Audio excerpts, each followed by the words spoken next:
Hello friends, welcome to the my YouTube channel. आप सुन रहे हैं FM 104 audio book Hindi.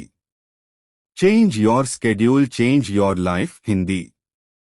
Change your schedule, change your life किताब में मिशेल डी सीटन और सुहास क्षीरसागर हमें स्केड्यूल फॉलो करने का सही अर्थ सिखाते हैं।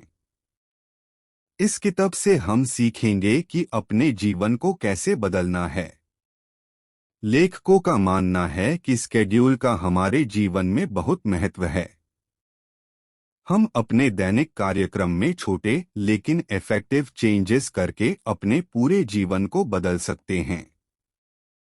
अपने जीवन को बदलने के लिए अभी पढ़े, जिसे मिशेल डी सीटन और सुहास क्षीरसागर ने लिखा है, और इसी किताब को आज हम डिटेल में समझने वाले हैं।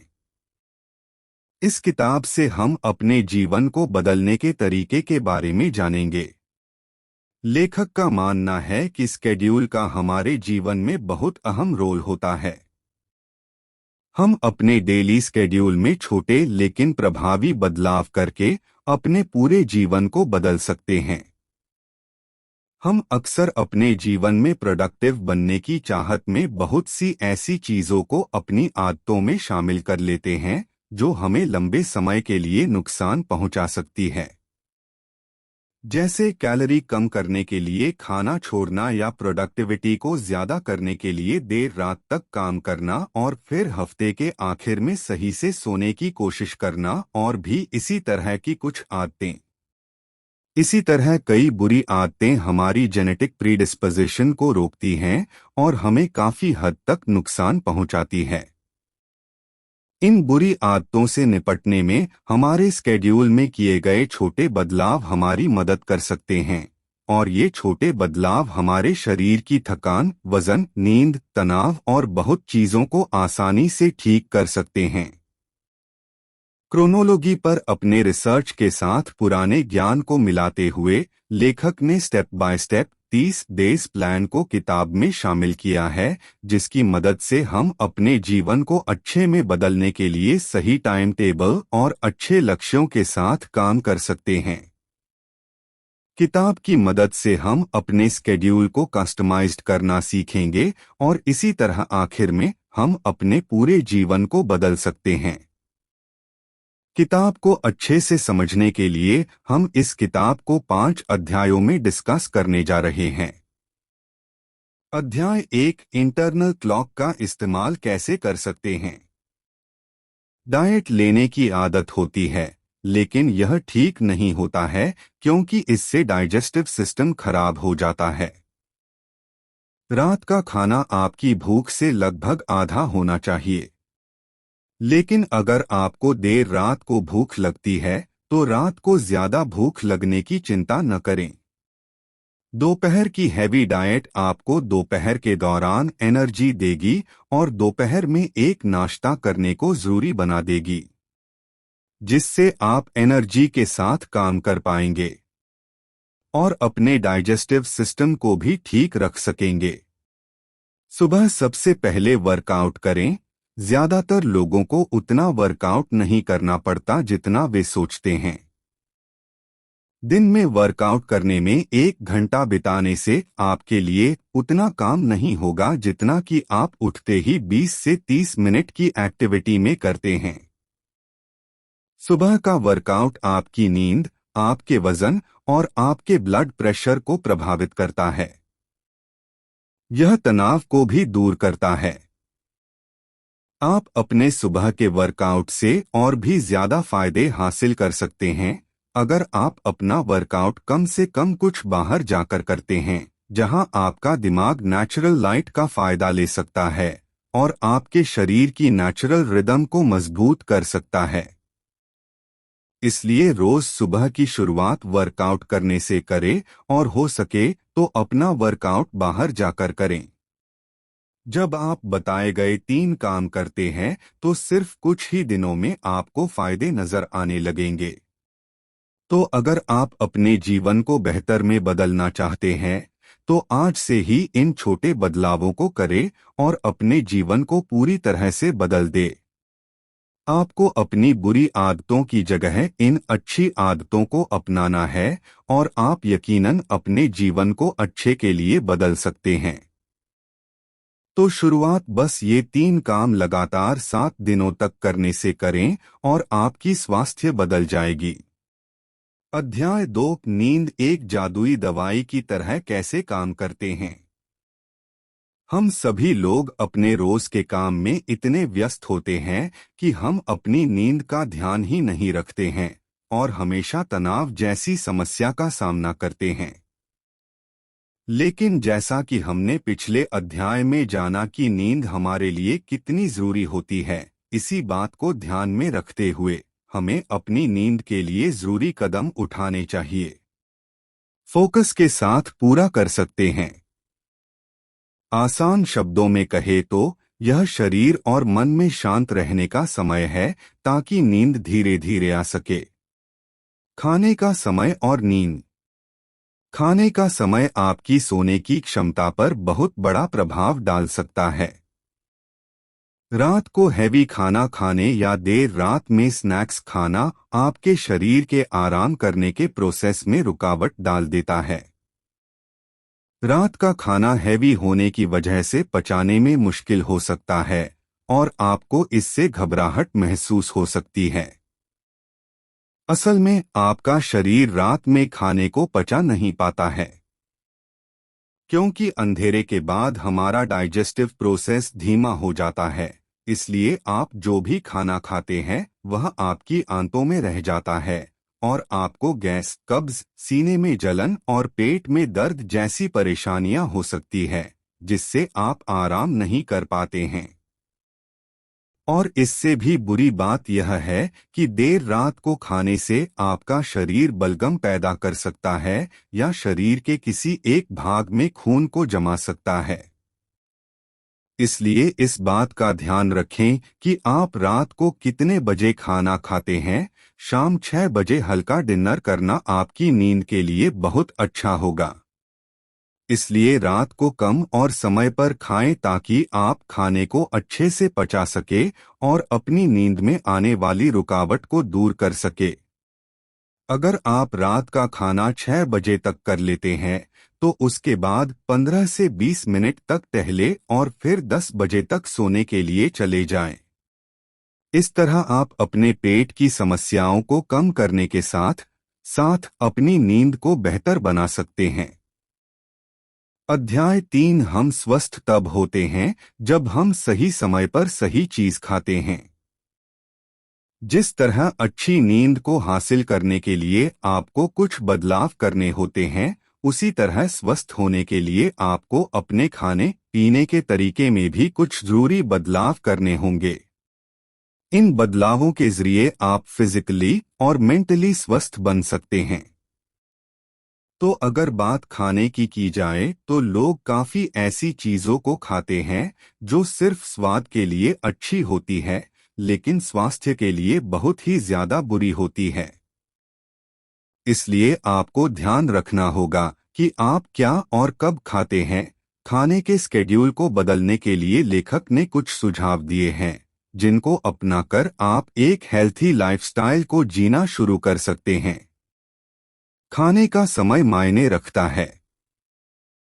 हमें क्या खाना चाहिए और क्या नहीं, इसके बारे में तो लगभग सबको पता ही होता है। लेकिन क्या आप जानते हैं, आपके खाने की तरह आपके खाने का समय भी बहुत मायने रखता है। अगर आप सही समय पर अपना खाना नहीं खाते हैं तो आपको मोटापे की परेशानी हो सकती है। इन परेशानियों से बचने के लिए कुछ बातों का ध्यान रखें। सुबह उठने के आधे घंटे के अंदर कुछ हेल्थी जरूर खाएं। सुबह 7 से 9 के बीच एक हेल्थी नाश्ता करें, जिससे आप काम के लिए तैयार हो सके। अपने लंच से पहले छोटे छोटे चाय या कॉफी ब्रेक ले।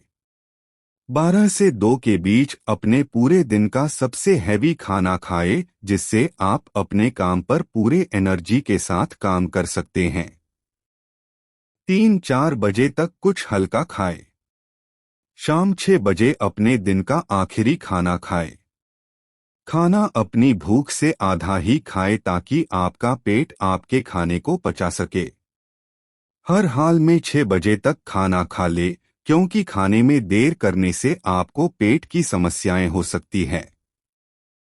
न्यूट्रिएंट्स से भरपूर नाश्ता करें। सुबह के समय आपका पेट खाली होता है और आपका पेट अपने दिन के पहले खाने के लिए तैयार होता है। पर इसका ये मतलब नहीं है कि आप एक ही बार में बहुत फैटी या हैवी खाएं। इसके बजाय आपको न्यूट्रिएंट्स से भरपूर नाश्ता करना चाहिए ताकि आप अपने पूरे दिन के लिए तैयार हो सके। आप सुबह के नाश्ते की शुरुआत हरी सब्जियों, फलों और एक स्मूदी या थोड़े दलिए के साथ कर सकते हैं। इससे आपको सभी न्यूट्रिएंट्स मिलेंगे और आप अपने दिन की शुरुआत करने के लिए पूरी तरह से तैयार हो सकते हैं। हर दिन एक ही समय पर खाना खाएं। हमने खाने के सही समय के बारे में जाना, अब आपको अपने डाइजेस्टिव सिस्टम के लिए एक शेड्यूल की जरूरत है। अगर आप चाहते हैं कि आपका डाइजेस्टिव सिस्टम सही तरीके से काम करे, तो आपको अपने खाने का समय एक जैसा रखने की जरूरत है। इसलिए आपको कम से कम एक हफ्ते तक हर दिन एक ही समय पर खाने की आदत बनानी होगी। अगर आपको समय का ख्याल नहीं रहता है, तो अलार्म सेट करें ताकि आप हर रोज सही समय पर खाना खा सके। जब आप एक हफ्ते तक निश्चित समय पर खाना खाएंगे, तो आपका डाइजेस्टिव सिस्टम अच्छे से काम कर सकेगा और आपके खाने को पचा सकेगा, जिससे आपको पेट की समस्याओं से छुटकारा मिल जाएगा और आप अपने काम पर फोकस कर सकते हैं। रात में स्नैक्स खाने से बचें। जब आप अपने शरीर को सही समय पर खाने की उम्मीद करने के लिए ट्रेंड कर रहे हों, तो भूख को दूर करने के लिए पानी, यहाँ तक कि गर्म पानी या हर्बल टी का इस्तेमाल करें, पर भूल कर भी देर रात को स्नैक्स न खाएं। आप जानते हैं कि रात को आपका शरीर सुबह तक आपकी भूख को दबाने का काम कर रही होती है, तो इसे अपना काम करने दें। आपको रात में खाने की जरूरत नहीं है। याद रखें, आप अपने शरीर को स्वस्थ बनाने के लिए ट्रेंड कर रहे हैं और समय के साथ ऐसा करना संभव हो सकता है। अध्याय 4, सही समय पर सही एक्टिविटी करें। हमारे शरीर में दो सबसे जरूरी हिस्से दिल और दिमाग होते हैं, और ये दोनों सांस से आपस में जुड़े होते हैं। जब आप गहरी सांस लेते हैं, तो आप अपने दिल और दिमाग को तुरंत जोड़ लेते हैं। आप इसे अभी करके देख सकते हैं। धीमी गहरी सांस लें और उस सांस को एंजॉय करें। अब आप शायद महसूस कर सकते हैं कि गहरी सांस लेने से आपका थोड़ा तनाव दूर हो गया है। हालांकि अक्सर धीमी गहरी सांसें ध्यान और योग के जरिए ली जाती हैं, लेकिन यह वर्कआउट के शुरुआती स्तर पर तुरंत फायदेमंद होती हैं। इसलिए वर्कआउट करने के लिए इन बातों का ध्यान रखें। जितनी जल्दी हो सके वर्कआउट करें। जब आप अपना वर्कआउट दिन में जल्दी करते हैं, तो इससे आपको अपने ब्लड शुगर को नियंत्रित करने में मदद मिलती है। लेकिन सुबह सबसे पहले वर्कआउट करने से और भी बड़ा फायदा हो सकता है। जब आप नाश्ते से पहले वर्कआउट करते हैं, तब आप वर्कआउट तो कर रहे होते हैं, जबकि शरीर अभी भी भूखी होती है। इसलिए जब आप अपनी मसल्स को ऑक्सीजन खत्म करने से शुगर खत्म करने के लिए काफी मेहनत करते हैं, तो आपके खून में कम शुगर होने की वजह से शरीर को अपना मील लेने के सक्षम बनाया जा सकता है। और इससे आपको नाश्ते से पहले सिर्फ 20 से 25 मिनट का वर्कआउट करना होगा। शुरुआत करने के लिए आप ट्रेडमिल पर या बाहर दौड़ सकते हैं। लेकिन अगर आप पहली बार वर्कआउट कर रहे हैं, तो आप इंटरवल ट्रेनिंग कर सकते हैं, जिसमें आपको 1 मिनट के लिए जितनी जल्दी हो सके उतना चलना होता है, और फिर 2 मिनट के लिए आप ज्यादा आराम से चल सकते हैं। इस तरह आपको शुरुआत करने में परेशानी भी नहीं होगी और आप अपने वर्कआउट को पूरा भी कर सकते हैं। बहुत ज्यादा वर्कआउट हमेशा बेहतर नहीं होता। हम में से ज्यादातर लोग डेली वर्कआउट करते हैं, लेकिन बहुत से लोग ऐसे भी होते हैं जो बहुत ज्यादा ही वर्कआउट करते हैं, जो काफी हद तक अच्छा होता है, लेकिन यह हमेशा बेहतर नहीं होता है। उदाहरण के लिए, अगर आप ट्रेडमिल पर सिर्फ मिनटों तक वर्कआउट के बारे में सोचते हैं, तो आपको लग सकता है कि आपको इससे ज्यादा फायदा उठाने के लिए जितना हो सके उतना वर्कआउट करना चाहिए। लेकिन यह फैक्ट है कि वजन कम करने के लिए आपको दिन में 1 घंटा कार्डियो करना पड़ता है, सिर्फ एक झूठ बन जाता है। रिसर्च से पता चलता है कि ज्यादा वर्कआउट करना एक समय के लिए सबसे अच्छा हो सकता है, लेकिन आपको शायद उतना वर्कआउट करने की जरूरत नहीं होती है जितनी आप सोचते हैं। जब आप शेप में आने का फैसला करते हैं और फिर एक जिम में जाना शुरू करते हैं और तब तक कड़ी मेहनत करते हैं जब तक कि धीरे धीरे आपको अपने स्केड्यूल से परेशानी नहीं होने लगती है, और आखिर में परेशानी होने की वजह से आपको मजबूरन अपने स्केड्यूल के चलते कुछ वर्कआउट को करना छोड़ना पड़ता है, और आखिरकार आप जिम जाना बिल्कुल ही छोड़ देते हैं। इसलिए लेखक कहते हैं कि एक ही दिन में बहुत ज्यादा वर्कआउट करने के बजाय हर दिन थोड़ा वर्कआउट करें, भले ही वह पहले की तुलना में कम हो। अगर आपने कई सालों से वर्कआउट नहीं किया है, तो हर सुबह तेज चलना शुरू करें, भले ही वह 10 से 15 मिनट के लिए ही क्यों न हो। अगर आप दोपहर के खाने के बाद और रात के खाने के बाद ज्यादा आराम से चलते हैं, तो आप अपने शरीर को हर दिन 30 से 45 मिनट तक मूव कर सकते हैं। और आखिरकार रोज ऐसा करके आप अपने सुबह के स्केड्यूल को बदल सकते हैं और गहरी सांस लेकर अपना दिमाग साफ कर सकते हैं। अध्याय 5, अपनी छोटी समस्याओं को ओवरकम करना है। हम सभी के जीवन में कोई न कोई समस्या जरूर होती है, लेकिन बहुत सी समस्याएं ऐसी होती है जो बहुत मामूली होती है और उन पर आसानी से काबू पाया जा सकता है। जैसे अगर सुबह वर्कआउट करना आपके लिए एक समस्या है क्योंकि आपके पास नाश्ते का वक्त नहीं बचता, तो नाश्ते के लिए समय निकालने के लिए दलिया या फलों को रात में तैयार करके रख ले, और हर दिन नाश्ते के 5 मिनट पहले अपना अलार्म सेट करें, जिससे सिर्फ 4 दिनों में आपके पास अपनी मॉर्निंग वॉक के लिए काफी समय होगा। इसके साथ ही एक रात पहले अपने एक्सरसाइज के कपड़े और अपने काम करने के कपड़े बाहर रखें, जिससे आप आसानी से सुबह उठकर समय पर तैयार हो सकेंगे और अपने नाश्ते के लिए काफी समय बचा सकेंगे।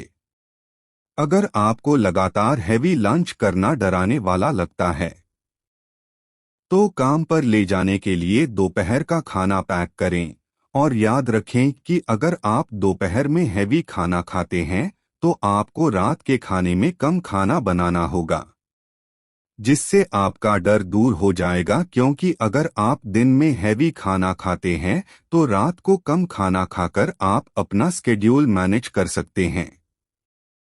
और इसके साथ ही समय पर दोपहर का खाना खाएं। इसी तरह आप अपनी मामूली समस्याओं को नियंत्रित कर सकते हैं और अपने लिए एक अच्छा और नया स्केड्यूल तैयार कर सकते हैं। किताब में लेखक ने कई छोटे छोटे बदलावों को शामिल किया है, जिसे हम में से हर कोई कर सकता है और अपनी पूरी जीवन को बदलने के लिए अपने नए स्केड्यूल का इस्तेमाल कर सकता है। तो नए स्केड्यूल को शुरू करने से पहले इन छोटे बदलावों को ध्यान में रखें और अपने नए स्केड्यूल में थोड़ी क्रिएटिविटी और प्लानिंग बनाकर काम करें। पहले 30 दिनों के लिए लेखक के बताए बदलावों का इस्तेमाल करें, फिर इसी तरह अपनी जरूरत के अनुसार बदलाव करके आगे बढ़े, जिससे आप पहले कुछ दिनों के बाद से ही अपनी पुरानी आदतों से बच सकते हैं। और आप अपने हर दिन के साथ अपनी पूरी जीवन में खुद को हेल्थी रख सकते हैं। निष्कर्ष। तो दोस्तों, इस किताब से हमने अपने स्केड्यूल में बदलाव के जरिए अपने जीवन को बदलने के तरीके के बारे में जाना। किताब में काफी छोटे छोटे बदलावों को बताया गया है, जिसका इस्तेमाल हम में से हर कोई कर सकता है। बस आपको अपनी जरूरत को समझकर जरूरी बदलाव करने होंगे और समय के साथ आप अपने नए स्केड्यूल के साथ अपनी पूरी जिंदगी को बदल सकते हैं। दोस्तों, यह summary change your schedule change your life आपको कैसी लगी, कृपया कमेंट में जरूर बताएं। साथ ही ये वीडियो अपने दोस्तों के साथ भी शेयर करें। धन्यवाद। और साथ ही इस चैनल को सब्सक्राइब करें। Thanks for watching.